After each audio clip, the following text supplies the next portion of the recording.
Саламатсыздарбы, парламентаризм сабактары бүгүн 3-октябрда Бишкекте Европа коопсуздук жана кызматташуу уюмунун күзгү отуруму башталды.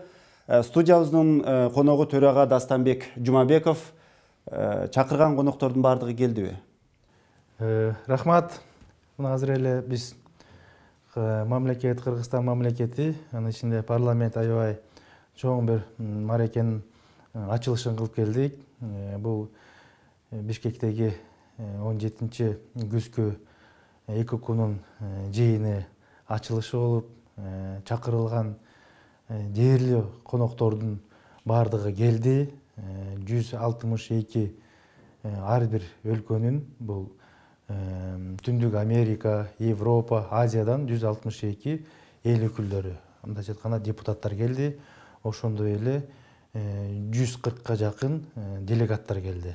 Жалпысынан 300 делегат жыйындын ачылышында болду. Аябай биз күткөн коноктордун баардыгы келди деп айтсам болот. Ушул ар түрдүү өлкөлөрдөн парламенттин депутаттарын чакырууда алардын байгыл ошол эксперттик өзгөчөлүгү, караган байгыл маселелердин өзгөчөлүгү каралдыбы? Бул депутаттар өздөрү кимдер?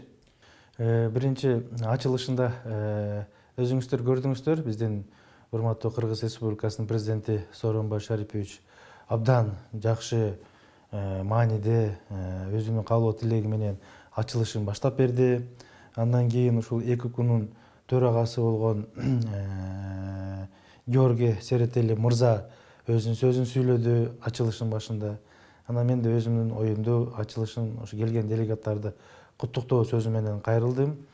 Келген депутаттар бул 52 мамлекеттин депутаттары келди да. 162 депутат дедим, эл өкүлдөрү. Бул депутаттар ушул ар бир мамлекеттин өзүнүн парламентинин депутаттары ушул эки күнгө мүчө болгон депутаттар келип катышып берди. Бул эки күнүн ошол борбор өзүнүн бүгүнкү күндө Дания мамлекетинде жайгашкан баштапкы офиси. Мына ошол жерден бардык делегаттар ошол жерден тандалат, кайсы депутаттар келет. Бизге алдын ала алардын тизмеси келди. Кабыл алдык. Эми келген депутаттардын маанайы жакшы, коңшулар. Бул мисал алсам Америка мамлекеттен делегаттар келди, Канада, алыскы мына Канада мамлекеттеринен, айрыкча бирок эң көп басым кылган бул Европа, Германия, Италия, Испания, Франция, Англия мамлекеттин депутаттары, анан борбор Азиядагы, Орто Азиянын депутаттары келип катышып беришти бүгүн ачылышына.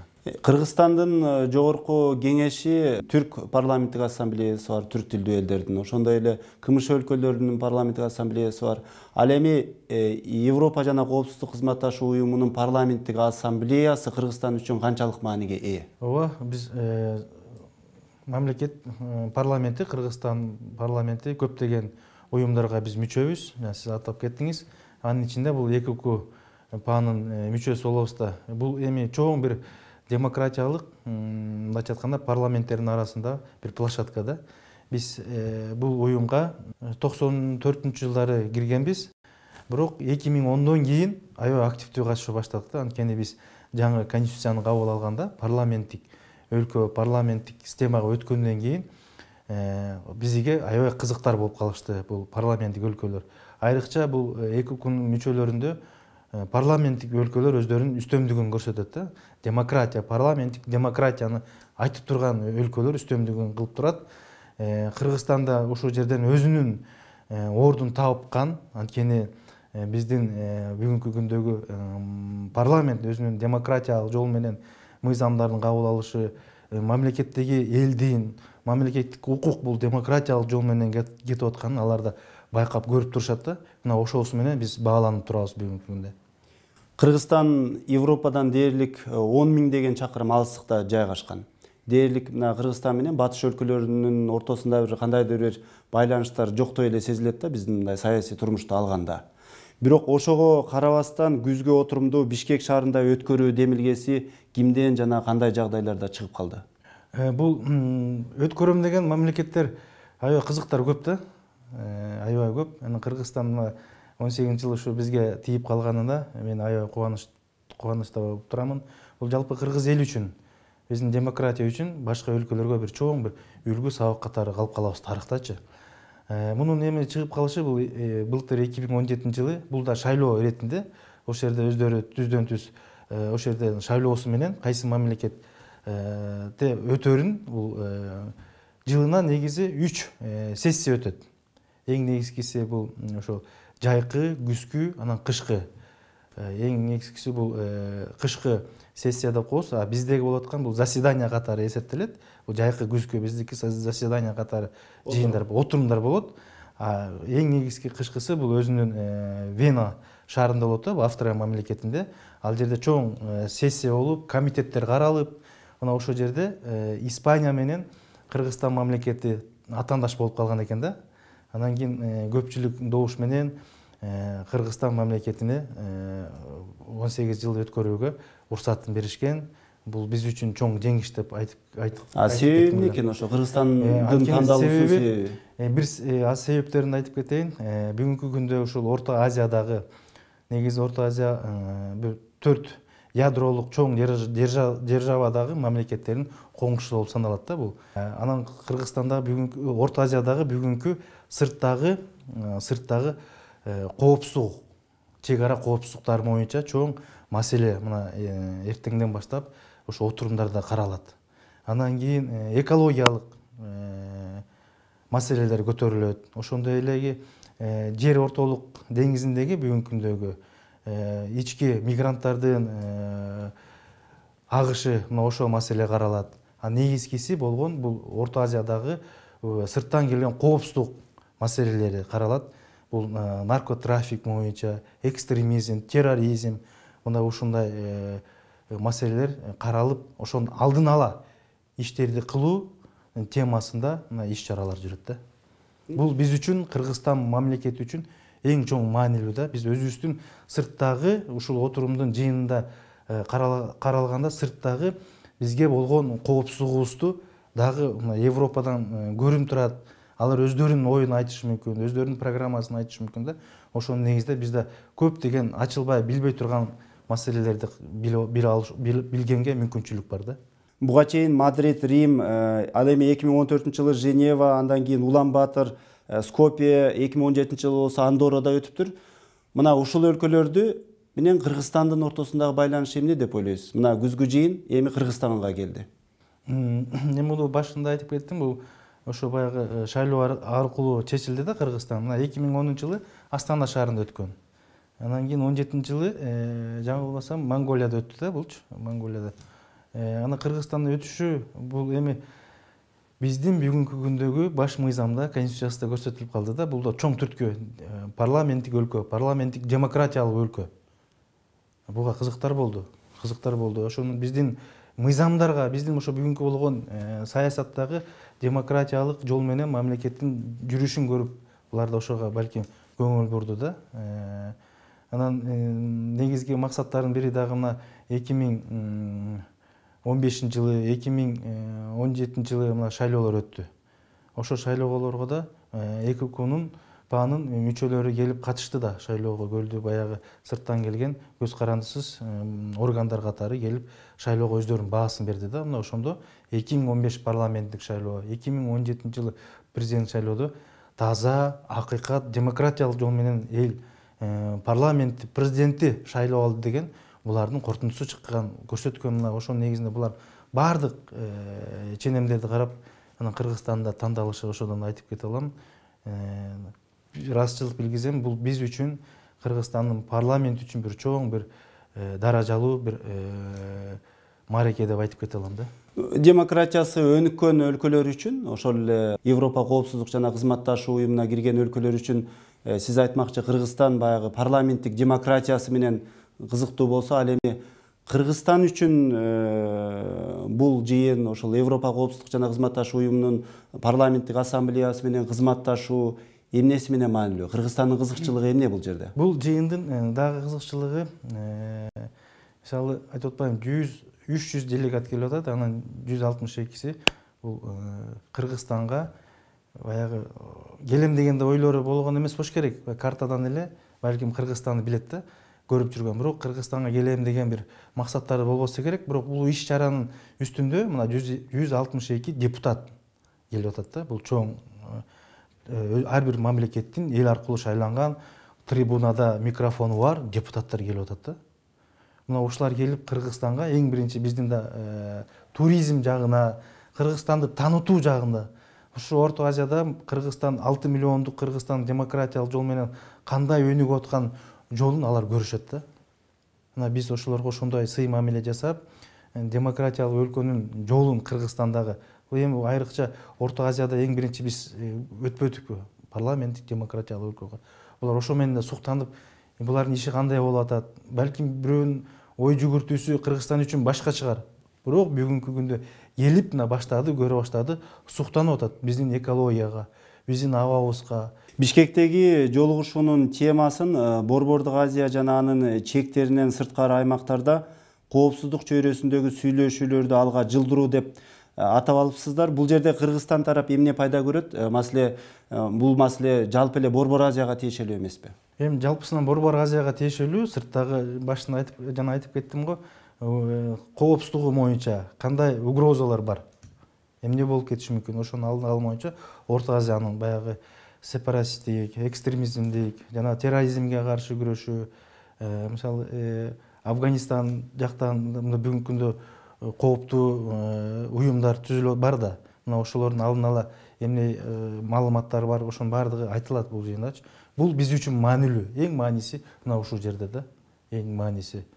Европа кызматташтык жана коопсуздук уюму же ЭКУК менен ЭКУК парламенттик ассамблеясынын айырмасын көрөрмандарыбызга түшүндүрүп берсеңиз. Парламенттик ассамблея бул ошо ЭКУК түзүлгөн да, башында ЭКУК түзүлүп, андан кийин 90-жылы парламенттик ассамблея алардын алдында ЭКУКнун ОБС деп атпайбыз, ошонун алдында демократиялык өлкөлөрдүн ошока мүчө болуп кириши парламенттик. Анан ошодон көбөйүп, мына бүгүнкү күндө 56 мамлекет ушул жерге мүчө болду. Кыргызстанда мына 90-жылдары ошол жерден ордун тапкан. Бирок активдүүлүгү 2010дон башталып кирди да, биз өзүбүздүн баш мыйзамды өзгөрткөндөн кийин кызыктар болду.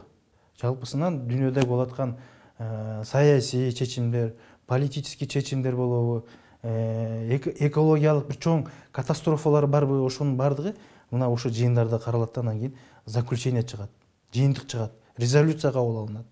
Анан кийин ошо тийиштүү мамлекеттерге бул берилет, озвучить этилет. Мына ошонун аткарылышы боюнча булар сунуштарды берет да. Андан тышкары мына Кыргызстан ушул коопсуздук боюнча эки ири уюмдун мүчөсү. Шанхай кызматташтык уюму жана ОДКБ.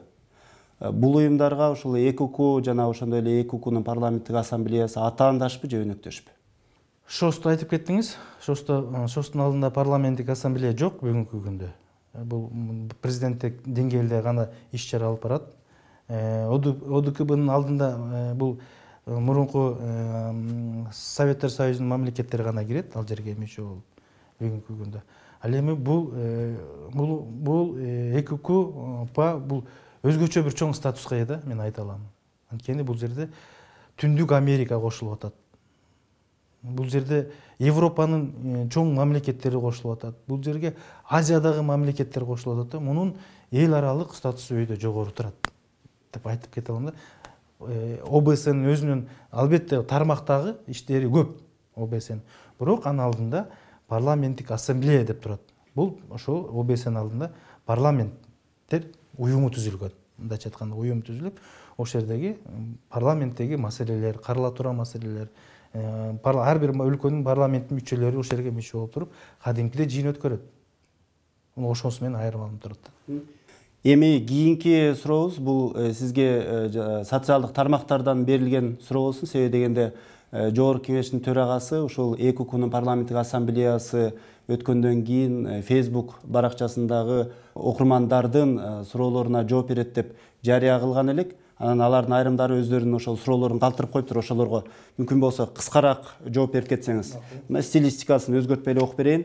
Тынчтыкбек Алтымышев, ЭКУК паадан эмне пайда? Албетте аларда жакшы тажрыйба бар, бирок биздикилер жакшы нерселерди үйрөнбөйт, тетире жасайт. Демек бекер эле бюджетти кемирип болуп калбайбы деп сураптыр. Эми туура суроо, бирок жооп берейин. Бизден бюджеттен жылына 1620 евро төгүп турабыз. 1600. Бирок бунун өзүнүн бюджети, ЭККнун парламенттик ассамблеянын өзүнүн бюджети 3 миллион 200 миң евродон турат да. Муну түскөн эң чоң 5 мамлекет бар, держава. Мына ошолордун көп өздөрүнүн алар бюджетине карата ошонун какой-то пайызын төгүп турат. Биз болгону 1620 евро төгөбүз. Анан эмне пайда деп атпайбы? Мен айтып кетейин дагы. Парламенттик биз өлкө болгондон кийин мындай уюмдарда, чоң эл аралык уюмдарга мүчө болушубуз керек. Мына демократиялык парламенттик өлкө кайдан келип чыкты? Мына тажрыйба алуудан. Мына ушундай мамлекеттердин тажрыйбасы. Эми Европа, мисалы Англия, Великий Британия мамлекети эң биринчилерден болуп, дагы эле парламенттик өлкө да. Мына ошолордун негизинен бүгүнкү күндө бизде демократиянын түптөлүшү Кыргызстанда. Мына ушулардан алган пример, мындайча айтканда, ушулардан алган үлгү катары мына Кыргызстан бүгүнкү күндө демократиялык парламенттик өлкө болуп турабыз Орто Азияда. Кийинки окурманыбыз Хасиет Керимов дейт, эмне үчүн ЭКК парламенттик ассамблеясынын жыйыны Бишкекте өтүп жатат, атайын тандоо барбы? Кыска жооп берсеңиз. Мен башында айтып кеттим, атайын бул ЭККнун алдында, ЭККнун парламенттик ассамблеянын алдында атайын секретарь бар. Атайын ошонун түзүлгөн өзүнүн комитети бар, уюштуруу комитети бар, мүчөлөрү бар. Ошол жерден шайлоо болот. Ар бир мамлекет тандалыш үчүн. Мисалы айтып атпайм, Испания менен Кыргызстан чыгып калган, мындайча айтканда, финалга. Анан Кыргызстан тандалып кетти да. Бул да тандалуу жол менен келет.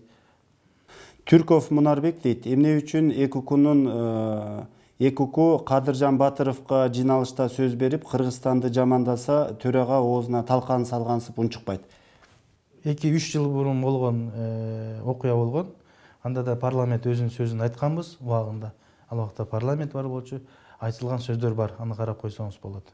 Наргиз Кабылова дейт, бизде качан парламент өнүгөт, качан биздин парламенттин деңгээли Европа парламентинин деңгээлине жетет?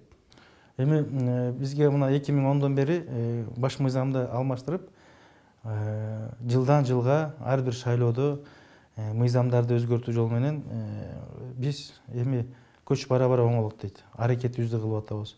Бирок эң негизгиси Орто Азиядагы биз парламенттик өлкө болуп сурулуп чыктык. Бул жакшы көрүнүш болуп атат. Эми дагы кемчиликтер болсо, бул мыйзамдын алкагында өзгөртүүлөрдү кылып, дагы күчтүү болобуз. Дагы күчтүү парламенттик өлкө болуш үчүн дагы убакыт керек. Кемчиликтерди түздөө жолу менен биз ийгиликтерге жетебиз. Муртаза Жолдошов, ЭКК панын отуруму учурунда анын жетекчилиги менен жолугушуп калсаңыз, англис тилинде котормочусуз сүйлөшүү мүмкүнчүлүгүңүз болобу дейт. Сиз англис тилин билесизби деп тургам. Англис тилин толук биле албаймын. Ошол үчүн которуучу менен ишти алып барабыз. Келдибек Жээнбеков деген дагы бир окурман качан тарайсыңар деген суроо бериптир. Эми бул иш марекеден мындай тышкары суроо болуп калды. Биздин бүгүнкү күндө жогорку кеңештин өзүнүн убагы келет. 20-жылы шайлоо болот. Ошо мөөнөттө шайлоо менен парламент ишин алып барат. Жанаргүл Исакбаева, жыйын өткөргөнгө бюджеттен канча акча коротулуп жатат? Акча коротуп жыйын өткөрүүнүн зарылчылыгы барбы? Эми биз терең мындай карасак да, биз жабынып алып эле эч кимди киргизбей эле, эч ким менен карын атнаш кылбай эле иш кылып берсек да эл айтат. Бул мамлекет эмне деген мамлекет, узурпация кылып алганбы, демократия жокпу деген сөздөрдү айтылышы мүмкүн да.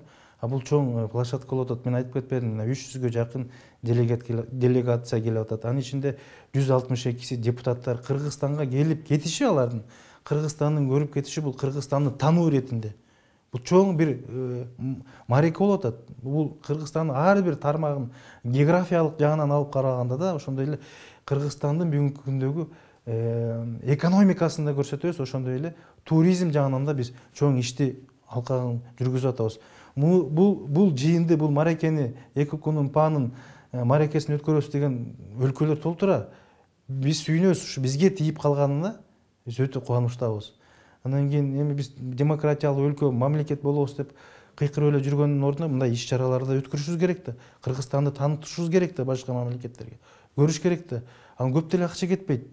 Мунун бир аз акча кетет, бирок муну биз 100 эсе, 1000 эсе чыгарганга ушул маарекелердин, иш чаралардын артында биз өзүбүздү көрсөтөбүз, иш алып барабыз. Бекжан Ишембаев дейт, ЭКК-ПАнын жыйыны бизде өтүп жатканы жакшы. Биздин парламент жана депутаттар Европа парламентинин деңгээлине качан жетет? Жанагы эле суроо экен. Мыйзам чыгарып гана тим болбой, анын аткарылышын көзөмөлдөгөн функциясын качан толук аткарат дейт. Бүгүнкү күндө бул иш чаралар жүрүп атат, мыйзам чыгарып атабыз. Анын аткарылышы боюнча да эгерде сунуштар келип түшсө, аткарылбай аткан токтомдор болсо, мыйзамдар одоно бузулуп атса, бизге арызмондар түшсө, анын үстүндө иштеп, биз жыйынтыгын чыгарып атабыз. Бүгүнкү темадан дагы бир аз сырткары суроо берилип калыптыр. Бактыбек Абдуллаев дейт, пенсионер, генералдар, экс прокурорлор 50 000 сом алып, мугалимдер 5-10 000 сом пенсия алышы боюнча эмне дейт экен дейт. Эми пенсиянын өзүнүн мыйзамы бар, пенсионный фонддун өзүнүн мыйзамы бар. Ошонун негизинде ар кимге бүгүнкү күндө пенсия тийип атат да. Бирок албетте ылдыйкы алган пенсиялар бар, жетишпей атат. Бирок биз аракетибизди кылабыз. Өкмөт иштейт.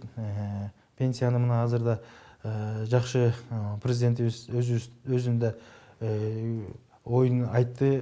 Ошондой эле өкмөт да бүгүнкү күндө жакшы сунуштарды берип атабыз. Пенсияны ошондой эле мугалимдердин айлык акысын көтөрүү, медиктердин айлык акысын көтөрүү боюнча иш чаралар жүрүп атат. Эми мындан башка дагы көптөгөн суроолор бар экен. Убактыбыздын аздыгына байланыштуу мына кыскача айтып кетсеңиз. Эртең бүрсү күнү 4, 5, 6 октябрда ушул ЭКК парламенттик ассамблеясынын отурумунун негизинде Кыргызстанда кандай иш чаралар күтүлөт? 2 күн иш чара жүрөт. Бул иш чарада ошол сессия деп коет. Өздөрүнүн регламенти боюнча, ЭКК-ПАнын регламенти боюнча сессияда жанагы айтып аткан маселелер баардыгы каралат. Орто Азиянын коопсуздугу боюнча, сырттагы кандай угрозалар бар, ошондой эле жер ортолук деңиздеги бүгүнкү күндөгү маселелер, миграция маселелеринин баардыгы каралып, жыйынтыгы резолюция кабыл алынат, иш чаралар жүрөт.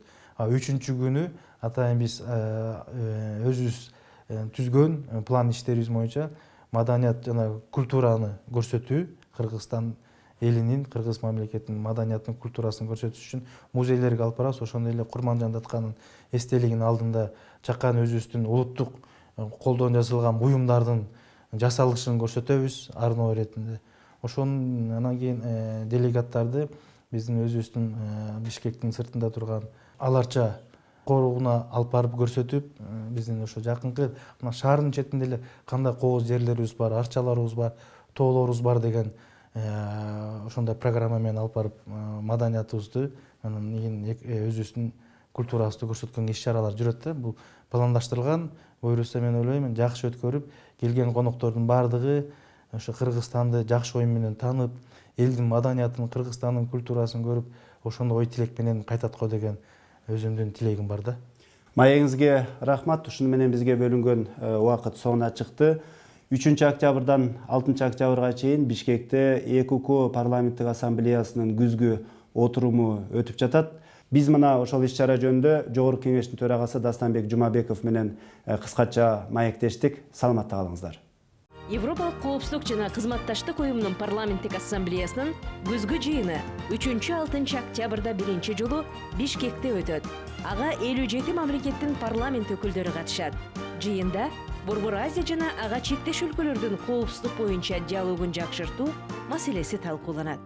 Адамзат коопсуздугу жер жүзүнүн тынчтыгы.